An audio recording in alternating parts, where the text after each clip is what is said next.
Honda на высокой скорости протаранила несколько автомобилей и вылетела на остановку общественного транспорта. Благо, людей там не было. Крупная авария произошла в Нижнекамске. Айрат Назипов с подробностями.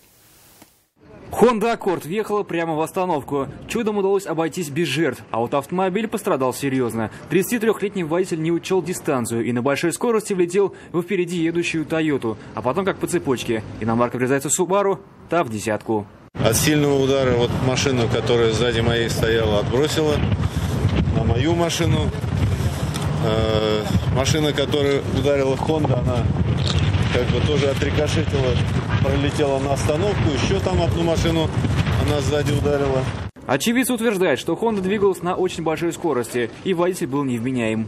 Она пронеслась со стороны Лесной улицы в ту сторону, развернулась на бешеной скорости и понеслась в эту сторону. То есть понятно, что люди неадекватно сидели за рулем этой машины. Либо они были пьяны, либо они были под наркотиками. Но то, что они не стояли на ногах, это я могу утверждать 100%.